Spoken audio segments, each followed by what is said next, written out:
Assalamualaikum warahmatullahi wabarakatuh. Yang terhormat Bapak Dr. Aradea STMT sebagai dosen pengampu mata kuliah kecerdasan buatan. Perkenalkan, nama saya Kinantiani Safitri dengan NPM 227006003 akan menjadi moderator pada presentasi kali ini yang akan membahas topik mengenai AI with Prolog, prediksi kesiapan menikah. Sebelumnya, di sini saya tidak sendiri, saya bersama rekan-rekan di kelompok 3, yaitu ada Gia Dwi Nur Anugrah dengan NPM 227006001, lalu ada Nadila Hazrati dengan NPM 227006023, dan Febrisani Sopranita dengan NPM 227006002-nya. Baiklah, untuk mempersingkat waktu, mari kita mulai pembahasan ini dengan deskripsi prolog. Prolog atau Programming in Logic adalah bahasa pemrograman yang berbasis logika yang sering digunakan dalam pengembangan kecerdasan buatan dan sistem pakar. Prolog berfokus pada penggambaran fakta dan aturan serta memungkinkan pengguna untuk mengekspresikan logika dengan cara yang sangat deklaratif. Adapun ciri-ciri dari bahasa prolog yaitu yang pertama, berbasis logika. Program ini terdiri dari fakta, aturan, dan query untuk interferensi logis. Yang kedua, deklaratif. Bahasa prolog adalah pemrograman yang menyatakan apa yang ingin dicapai, bukan bagaimana cara mencapainya. Yang ketiga, backtracking. Prolog secara otomatis akan mencari solusi alternatif jika yang pertama tidak berhasil. Lalu selanjutnya, unifikasi, di mana unifikasi ini adalah proses mencocokkan pola antara variabel dan nilai selama eksekusi query. Lalu ada konsep dasar dari prolog. Prolog adalah bahasa pemrograman deklaratif berbasis logika predikat. Programnya terdiri dari fakta, aturan, dan query. Fakta yaitu pernyataan yang benar, aturan menghubungkan fakta secara logis, dan query digunakan untuk menanyakan atau mendapatkan suatu informasi. Prolog menggunakan unifikasi untuk mencocokkan variabel dan backtracking dalam mencari solusi alternatif. Fokus utama dari prolog ini yaitu menyatakan apa yang ingin dicapai, bukan cara mencapainya. Sistem dapat secara otomatis menemukan solusi yang tepat. Baik, selanjutnya untuk penjelasan mengenai instalasi tools akan dijelaskan oleh Gia. Padanya dipersilahkan. Baik, terima kasih atas kesempatannya. Di sini saya akan menjelaskan tentang instalasi tools. Yang pertama yaitu pengenalan SWI Prolog. SWI Prolog adalah salah satu implementasi dari bahasa pemrograman Prolog yang digunakan secara luas dalam pengembangan aplikasi berbasis logika, kecerdasan buatan, dan pemrograman deklaratif.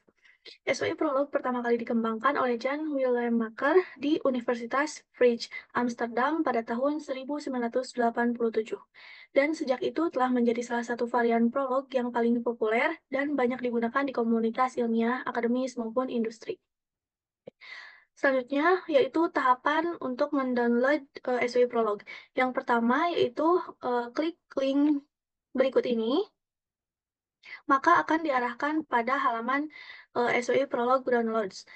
Nah, pada menu download, pilih SWI Prolog, lalu pilih Stable Release. Nah, pada halaman ini, kita bisa menemukan berbagai versi SWI Prolog, disesuaikan dengan kebutuhan masing-masing. Nah, kami memilih file SWI Prolog 928 for Microsoft Windows 64 bit. Klik. Lalu pada halaman ini kita langsung checklist aja yang I understand, lalu klik download SWI Prolog. Tunggu sampai selesai. Nah, setelah selesai, buka file instalasi. Lalu kita akan melakukan proses instalasi. Lalu klik yes. Nah, pada bagian ini bisa dibaca, lalu kita setujui atau klik I agree. Nah, setelah itu kita klik next, lalu klik next pada program C, lalu next.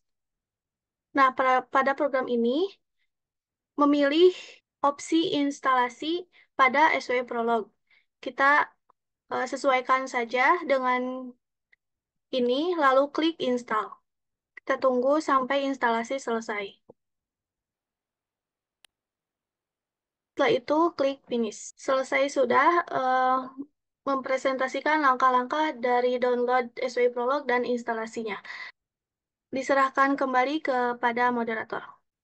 Baik, terima kasih kepada Gia yang telah menyampaikan mengenai instalasi tools. Yang selanjutnya yaitu pengenalan lingkungan kerja tools yang akan dijelaskan oleh Nadila. Kepadanya dipersilahkan. Baik, di sini saya akan menjelaskan tentang pengenalan lingkungan kerja tools yang ada pada SWI Prolog. Yang pertama, ketika kita membuka aplikasi, maka akan menampilkan tampilan awal aplikasi yang menampilkan beberapa menu. Nah, pada menu file di SWI Prolog ini memiliki beberapa tools utama, yaitu Console, Edit, New, Reload Modified Files, Navigator, dan Exit. Console digunakan untuk memuat file program Prolog yang sudah dibuat ke dalam SWI Prolog.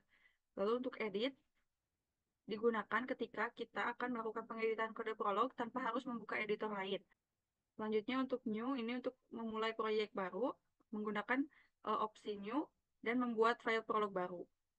Dengan begitu, penulisan kode ini bisa langsung dimulai tanpa harus keluar dari aplikasi. Selanjutnya untuk reload modified files, ini apabila file Prolog telah diubah di luar SWI Prolog, opsi ini memungkinkan untuk memperbaharui atau mereload file yang telah memodifikasi tersebut, sehingga perubahan terbaru bisa langsung terbaca di dalam aplikasi. Selanjutnya untuk navigator, navigator ini memudahkan navigasi dalam menjelajahi file atau komponen yang ada di dalam proyek. Dan untuk exit, digunakan untuk ketika kita akan keluar dari aplikasi. Selanjutnya, untuk tools lainnya ada edit, berfungsi untuk melakukan pengeditan langsung pada kode seperti copy-paste. Setting digunakan untuk pengaturan preferensi aplikasi agar sesuai dengan kebutuhan pengguna seperti tampilan. Run digunakan untuk menjalankan atau mengeksekusi kode Prolog yang telah dimuat ke dalam sistem. Debug menyediakan alat untuk melacak dan memperbaiki kesalahan dalam kode dengan proses debug yang terperinci. Yang terakhir ada menu help, berisi panduan serta dokumentasi yang membantu dalam memahami lebih dalam penggunaan aplikasi. Baik, terima kasih kepada Nadila yang telah menjelaskan mengenai lingkungan kerja tools. Lalu di sini saya akan menjelaskan mengenai deskripsi persoalan kasus. Di sini kami mengambil kasus identifikasi kesiapan menikah pada pria dan wanita. Pada saat ini, banyak generasi milenial bahkan Gen Z yang cenderung menikah muda. Pasangan muda ini menyebutkan berbagai alasan pernikahan dini, termasuk masalah keuangan, tuntutan orang tua, kehamilan di luar nikah, adat istiadat, juga budaya. Tindak tanpa memikirkan resiko dapat berujung pada perceraian, masalah keuangan, hilangnya kebahagiaan masa muda, dan resiko kesehatan bagi ibu hamil yang belum cukup umur. Menurut Febriana Rahayu, dalam sebuah penelitiannya menyatakan bahwa dampak perceraian atau keluarga broken home akan menimbulkan kenakalan remaja antara lain kebiasaan yang merusak diri sendiri, seperti merokok, minum minuman keras, berjudi, dan malas bersekolah. Maka dari itu, untuk mengatasi masalah tersebut, alangkah baiknya para pasangan calon suami istri harus memperhatikan beberapa aspek yang penting yang harus disiapkan sebelum mulai pernikahan, yaitu diantaranya ada kesiapan psikologis, sosial, ekonomi, usia, dan kesiapan peran. Dengan adanya sistem kecerdasan buatan berbasis logika, maka diharapkan dapat membantu memberikan nasihat kepada seseorang yang ingin mempersiapkan pernikahan dengan mempertimbangkan dengan beberapa faktor penting. Lalu, untuk deskripsi penyelesaian kasus pada pada studi kasus ini, yaitu kami akan membangun sistem berbasis kecerdasan buatan yang memprediksi kesiapan seseorang untuk menikah menggunakan bahasa Prolog. Lalu sistem ini akan memperhitungkan beberapa faktor penting seperti usia, status pekerjaan, stabilitas mental, kesiapan finansial, kematangan hubungan, kematangan usia. Berdasarkan kombinasi faktor-faktor tersebut, sistem akan menentukan apakah seorang dianggap siap menikah atau diperlukan persiapan yang lebih lanjut. Selanjutnya, untuk rangkaian sistem juga implementasi kasus pada tools akan dijelaskan oleh Febri. Kepadanya dipersilahkan. Baik, terima kasih kepada moderator. Di sini saya akan menjelaskan terkait rangkaian sistem dari program atau aplikasi yang sudah kami buat, yaitu dimulai dengan user menginputkan jawaban ya atau tidak dari setiap pertanyaan yang diajukan. Setelah user atau pengguna menginputkan jawaban, maka program akan memproses identifikasi kesiapan menikah. Setelah itu, maka program akan menghasilkan output identifikasi kesiapan menikah. Lalu program selesai. Nah, untuk selanjutnya, yaitu penerapan kasus menggunakan tools. Nah, di sini saya akan menemukan aplikasi yang sudah kami buat, yaitu cek kesiapan menikah. Baik, pertama-tama saya akan menjelaskan terlebih dahulu source code dari program yang sudah kami buat dengan menggunakan bahasa pemrograman Prolog. Adapun tools yang kami gunakan untuk membuat aplikasi ini yaitu SWI Prolog. Nah, aplikasi atau program yang kami dibuat dapat mengidentifikasi kesiapan seseorang untuk menikah berdasarkan beberapa kriteria dan jawaban yang diberikan oleh pengguna seperti iya atau tidak. Nah, kita definisikan terlebih dahulu fakta-fakta penting untuk kesiapan menikah, seperti mapan ekonomi sudah siap, kemudian secara emosional sudah siap, dan komunikasi baik juga sudah siap, dan lain sebagainya. Baik, pada bagian ini terdapat aturan mulai, yang mana aturan mulai ini merupakan aturan utama yang dijalankan saat program dimulai. Ini berfungsi sebagai antarmuka pengguna awal yang menampilkan pesan selamat datang dan meminta pengguna untuk memilih jenis kelamin antara pria atau wanita. Di sini juga kami membuat aturan siap menikah untuk pria dan wanita. Terdapat beberapa perbedaan kriteria pertanyaan antara pria dan wanita, salah satunya pada kriteria usia. Nah, pada kriteria usia yaitu pria dianggap siap menikah secara usia bila mencapai 25 tahun ke atas. Nah, jika usia pria lebih dari 25 tahun lebih, maka termasuk ke dalam kriteria jawaban iya. Jika usia pria kurang dari 25 tahun, maka termasuk ke dalam kriteria jawaban tidak. Nah, kemudian untuk wanita, pada kriteria usia, wanita dianggap siap menikah secara usia bila mencapai usia 21 tahun ke atas. Nah, jika usia wanita lebih dari 21 tahun, maka termasuk ke dalam kriteria jawaban iya. Apabila usia wanita kurang dari 21 tahun, maka termasuk ke dalam kriteria jawaban tidak. Nah, penentuan kriteria usia ini berdasarkan preferensi yang sudah kami baca dari berbagai sumber yang menyatakan bahwa usia ideal seorang pria untuk menikah adalah di sekitar usia 25 tahun ke atas dan untuk wanita di sekitar 21 tahun ke atas. Nah, untuk kriteria pertanyaan yang lainnya merupakan pertanyaan yang umum yang harus dijawab oleh pria dan wanita. Nah, setiap jawaban dari pengguna ini akan disimpan ke dalam variabel seperti jawab 1, jawab 2, dan seterusnya. Nah, kami juga membuat aturan evaluasi jawaban, yaitu yang dimana hasil identifikasi kesiapan menikah akan dikatakan belum siap jika user menjawab semua pertanyaan dengan kata tidak. Nah, kemudian yang pertama ini ada menghitung jawaban iya dan tidak menggunakan aturan count answer. Nah, fungsi aturan count answer ini adalah untuk program menghitung jumlah jawaban iya dan juga jawaban tidak. Nah, persentase kesiapan menikah, program akan menghitung persentase kesiapan berdasarkan jumlah jawaban iya. Nah, untuk formula menghitung persentase kesiapannya yaitu total jawaban iya dibagi total jawaban iya ditambah total jawaban tidak, kemudian dikalikan 100. Nah, adapun 3 skenario pengkondisian yaitu dikatakan 100% jika semua jawaban adalah iya dan pengguna dikatakan sepenuhnya siap menikah. Nah, yang kedua yaitu jika lebih dari 50% jawaban adalah iya, pengguna dianggap cukup siap tetapi perlu memperhatikan beberapa aspek. Dan kemudian yang ketiga yaitu jika kurang dari atau sama dengan 50%, pengguna disarankan untuk mempertimbangkan kembali kesiapan menikah. Selanjutnya, program akan menampilkan jenis kelamin pengguna untuk konfirmasi. Nah, kemudian ada juga menghitung jumlah jawaban iya dan tidak. Dalam count answer ini terdapat fungsi rekursif yang menghitung jumlah jawaban iya dan tidak dalam daftar jawaban. Ini digunakan untuk mengevaluasi jawaban untuk mendapat nilai count iya dan juga count tidak. Nah, kemudian yang terakhir ada aturan ulangi program yang mana berisi pertanyaan apakah pengguna ingin mencoba program ulang lagi atau tidak. Jika pengguna memilih iya, maka program akan memulai ulang. Jika tidak, maka program akan menampilkan ucapan terima kasih dan menghentikan eksekusi. Kemudian ada juga deklarasi inisialisasi. Fungsi dari deklarasi inisialisasi ini terdapat predikat mulai, yang mana untuk memberitahu Prolog untuk menjalankan predikat mulai secara otomatis ketika program pertama kali dijalankan.